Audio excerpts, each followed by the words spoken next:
तो दोस्तों एक बार फिर से स्वागत है आप सभी का आपके अपने favourite English learning channel scholar English पर। मेरा नाम है दीपिका कुमावत और मैं इस चैनल पर वेरियस कॉम्पिटिटिव एग्जाम्स के लिए इंग्लिश सब्जेक्ट टीच करती हूँ। तो बेसिकली आज के इस वीडियो में हम एक बहुत ही शानदार और इंटरेस्टिंग पोएम को डिस्कस करने वाले हैं जिसका नाम है bride of the fire bye Shri Aurobindo. तो चलिए हमारी पोएम में आगे बढ़ने से पहले सबसे पहले हम हमारे पोएट के बारे में थोड़ी बहुत इन्फॉर्मेशन देख लेते हैं। दोस्तों अगर बात की जाए हमारे पोएट के बारे में तो श्री औरोबिंदो इनका जन्म जो है वो 15 अगस्त 1872 कोलकाता वेस्ट बंगाल इंडिया में हुआ था। वो एक Indian poet, Yogi, Maharshi and Indian nationalist थे। दोस्तों इन्होंने वंदे मातरम इस न्यूज़पेपर को भी एडिट किया है। उनके कुछ फेमस वर्क्स हैं जैसे कि Satyavan and Savitri, one day, revelation, bride of the fire etcetera. और लास्टली उनकी डेथ जो है वो 5 दिसंबर 1950 पौंडीचेरी इंडिया में हुई थी। तो दोस्तों ये तो हमने बात कर ली हमारे पोएट के बारे में। अब इसी के साथ हम आगे बढ़ेंगे और इस पोएम से रिलेटेड कुछ इंपॉर्टेंट पॉइंट्स को डिस्कस कर लेंगे। दोस्तों अगर बात की जाए हमारे इस पोएम के बारे में तो ये पोएम हमारे पोएट की book poems past and present में 1946 में पब्लिश हुई थी। दोस्तों ये पोएम 16 लाइंस की है जो कि 4 क्वार्टरन्स में बांटी गई है और इसकी राइम स्कीम है AB, यानी कि थ्रू आउट द पोएम यही पैटर्न फॉलो होता है। तो दोस्तों ये तो हमने कुछ इंपॉर्टेंट पॉइंट्स डिस्कस कर लिए। इसी के साथ हम आगे बढ़ेंगे और जानेंगे कि इस पोएम में क्या मैसेज दिया गया है या फिर इस पोएम का थीम क्या है। तो चलिए आइए जानते हैं। दोस्तों अगर बात करें इस पोएम के थीम के बारे में तो ये पोएम एक स्पिरिचुअल और मिस्टिकल पोएम है जिसमें पोएट अपनी इनर जर्नी को डिस्क्राइब करते हैं।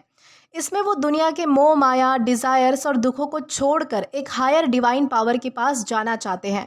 पोएम में फायर, लाइट, एक्सटेसी, ब्लिस, सन सब अलग अलग सिंबल्स है जो कि एक ही चीज़ को दिखाते हैं और वो चीज़ है गॉड या फिर अल्टीमेट ट्रुथ।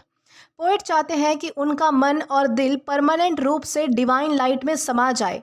ये पोएम एक बेसिकली इंसान की स्पिरिचुअल ट्रांसफॉर्मेशन को दिखाती है कि कैसे वो इस दुनिया की मटेरियलिस्टिक चीज़ों को छोड़कर अपनी सोल को डिवाइन के साथ मिलाकर रियल हैप्पीनेस और पीस पाना चाहता है।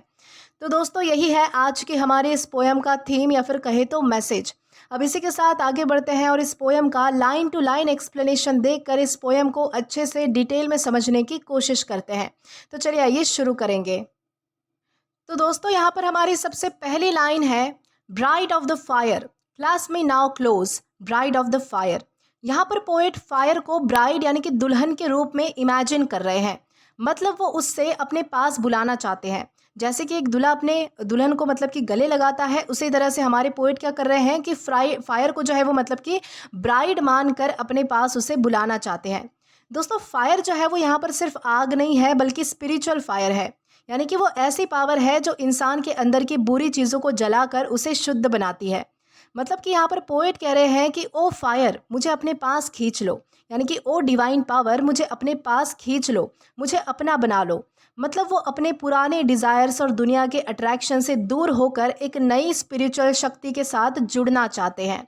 तो इस तरीके से यहाँ पर हमारी पहली लाइन में बताया गया है। देन इसी के साथ आगे बढ़ेंगे। I have shed the bloom of the earthly rose, I have slain desire।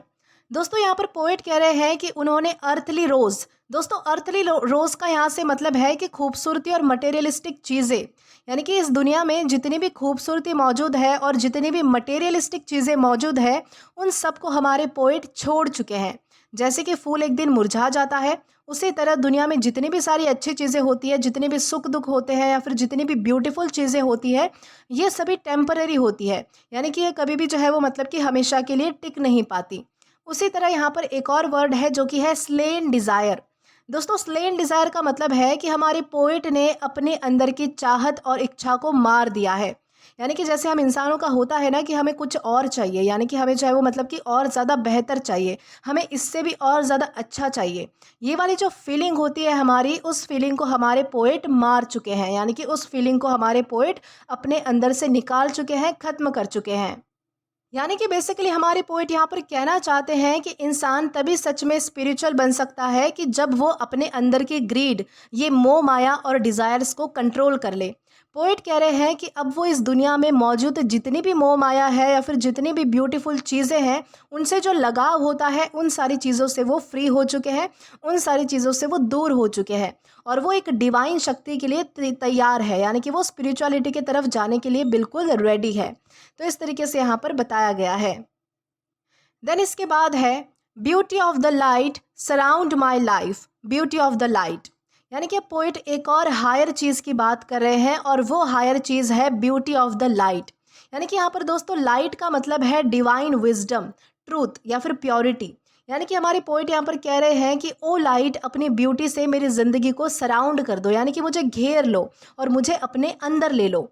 यानी कि यहाँ पर क्या बताया गया है कि जब इंसान अपने डिज़ायर्स को छोड़ देता है, अपनी इच्छाओं को, अपनी चाहतों को छोड़ देता है, तब वो डिवाइन लाइट को फील करने लगता है। और वो डिवाइन लाइट कौन सी है? तो वो है नॉलेज और इनर पीस। यानी कि जब इंसान जो है वो अपनी डिज़ायर्स को, अपनी इच्छाओं को, अपनी चाहतों को छोड़ देता है, तब वो कौन सी डिवाइन लाइट को फील करने लगता है? तो वो नॉलेज और इनर पीस की डिवाइन लाइट को फील करने लगता है। पोएट चाहते हैं कि उनकी पूरी ज़िंदगी उस रोशनी से भर जाए जो कभी ख़त्म ना हो, और वो रोशनी कौन सी है? तो नॉलेज की है और इनर पीस की है। तो इस तरीके से यहाँ पर बताया गया है। देन इसके बाद है I have sacrificed longing and parted from grief, I can bear Dai delight. यहाँ पर पोएट कह रहे हैं कि मैंने अपनी सभी लॉन्गिंग्स, लॉन्गिंग का मतलब होता है अपनी जितनी भी चाहते हैं, अपनी जितनी भी लगन है या फिर जितनी भी मतलब कि इच्छाएं हैं, उन सभी को मैंने सैक्रिफाइस कर दिया है और अपने दुखों से भी मैं दूर हो चुका हूँ।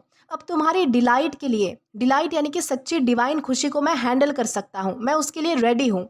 यानी कि हमारे पोइट यहाँ पर क्या कहना चाहते हैं कि इंसान तभी असली खुशी एक्सपीरियंस कर सकता है जब वो अपने दुखों से और अपनी चाहतों से, यानी कि अपनी इच्छाओं से, अपनी डिज़ायर से दूर हो जाता है, उन सभी को छोड़ देता है।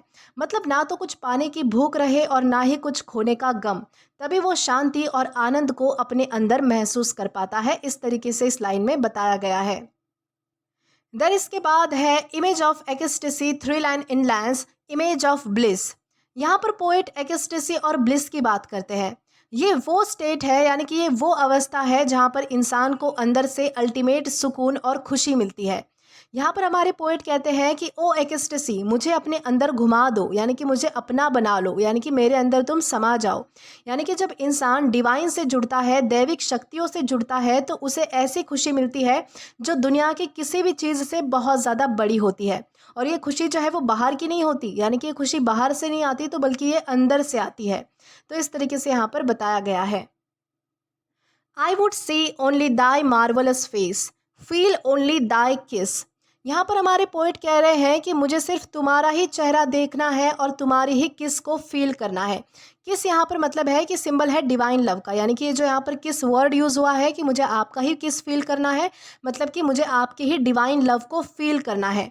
यानी कि इसका मतलब क्या है कि यहाँ पर हमारे पोएट कहना चाहते हैं कि अब वो सिर्फ डिवाइन पर ध्यान देना चाहते हैं, यानी कि दैविक, यानी कि अपनी स्पिरिचुअलिटी पर ध्यान देना चाहते हैं। दुनिया की बाकी चीज़ उनके लिए बिल्कुल भी मैटर नहीं करती। उनका मन सिर्फ एक ही चीज़ चाहता है और वो है spiritual connection with the divine. तो इस तरीके से यहाँ पर हमें समझाया गया है। देन इसके बाद है voice of infinity sound in my heart, call of the one. अब जो है वो दोस्तों हमारे पोइट वॉइस ऑफ इन्फिनिटी की बात करते हैं, मतलब कि ऐसी आवाज़ जो कभी भी ख़त्म नहीं हो सकती, जो अनंत है। और वो आवाज़ किसकी है? तो वो आवाज़ है हमारे गॉड की या फिर हमारे अल्टीमेट ट्रुथ की। यानी कि हमारे यहाँ पर पोएट क्या कहना चाहते हैं कि तुम्हारी आवाज़ मेरे दिल में बजती रहे, यानी कि ये जो तुम्हारा कॉल है ना, वो हमेशा मुझे बुलाता रहे। ओ वन, ओ वन का यहाँ पर मतलब है कि जो एक ही है, अल्टीमेट गॉड है, उसको यहाँ पर मतलब कि रेफरेंस दिया गया है। यानी कि हर इंसान के अंदर एक डिवाइन आवाज़ होती है जो उसे सच के रास्ते पर चलने के लिए इंस्पायर करती है, और हमारे पोएट भी अब वही आवाज़ सुनना चाहते हैं। इस तरीके से यहाँ पर समझाया गया है। देन हमारी लास्ट लाइन आती है stamp there the radiance never to part O living sun. यहाँ पर पोएट एक और प्रेयर करते हैं कि ओ लिविंग सन, ओ लिविंग सन से यहाँ पर मतलब है कि जो गॉड है या फिर जो डिवाइन लाइट है, उन्हें यहाँ पर रेफ़र किया गया है कि अपना रेडियंस रेडियंस यानी कि अपनी रोशनी, अपनी पावर, अपनी प्योरिटी मेरे दिल पर हमेशा के लिए स्टैम्प कर दो, ताकि वो कभी भी मुझसे अलग ना हो। यानी कि पोइट चाहते हैं कि एक बार वो डिवाइन से अगर जुड़ जाए तो कभी भी उस कनेक्शन को खो ना बैठे। मतलब वो चाहते हैं कि उनका दिल जो है वो परमानेंटली डिवाइन लाइट से भर जाए, स्पिरिचुअलिटी से भर जाए। तो इस तरीके से यहाँ पर बताया गया है। दोस्तों, इस पोएम के ओवरऑल हिडन मैसेज की बात करें तो ये पोएम एक स्पिरिचुअल जर्नी को डिस्क्राइब करती है। हमारे पोएट दिखाते हैं कि पहले इंसान को अपने जितने भी मटेरियलिस्टिक डिज़ायर्स हैं और जितने भी दुख है उन्हें छोड़ना पड़ता है। जब वो अपने अंदर से मोह माया, ग्रीड और गम को डिस्ट्रॉय कर देते हैं, तब वो डिवाइन फायर यानी कि गॉड की शक्ति के पास जाकर रियल हैप्पीनेस और इनर पीस को फील कर सकते हैं। पोएट के लिए फायर, लाइट, एक्सटेसी, ब्लिस, सन सभी एक अल्टीमेट डिवाइन पावर के अलग अलग फॉर्म्स हैं। पोएम का मेन मैसेज या फिर हिडन मैसेज ये है कि ट्रू जॉय और पीस दुनिया की चीज़ों से नहीं मिलती, बल्कि एक हायर डिवाइन कनेक्शन से मिलती है। तो इस तरीके से आप समझ पाओगे कि इस पोएम में बताया क्या गया है। तो दोस्तों, इसी के साथ हमारी इस पोएम का लाइन टू लाइन एक्सप्लेनेशन यहीं पर ख़त्म होता है। आशा करती हूँ कि आपको ये पोएम अच्छे से समझ आई हो और पसंद भी आई हो। दोस्तों, अगर आपने अभी तक हमारा टेलीग्राम चैनल ज्वाइन नहीं किया है तो टेलीग्राम पर English with Deepika Kumawat search करके या फिर डिस्क्रिप्शन में दिए गए लिंक के थ्रू, साथ ही साथ अभी जो आपको आपके स्क्रीन पर QR कोड दिख रहा है, वहाँ से भी आप डायरेक्टली स्कैन करके हमारा टेलीग्राम चैनल ज्वाइन कर सकते हैं, ताकि आप कभी भी किसी भी नए आने वाले वीडियोस को लेकर कोई भी अपडेट्स को मिस ना करें। और दोस्तों, अगर आपको आज का ये वीडियो पसंद आया है या फिर हेल्पफुल लगा है तो do like this video, subscribe the channel and share as much as you can. और अगर आपने इससे पहले वाले वीडियोस नहीं देखे हैं तो यहाँ पर मैंने एक प्लेलिस्ट प्रोवाइड कर दी है, जहाँ पर आप क्लिक करके वो सभी पहले वाले वीडियोस भी देख सकते हैं और एक्सप्लोर कर सकते हैं। Till then keep learning. Thank you.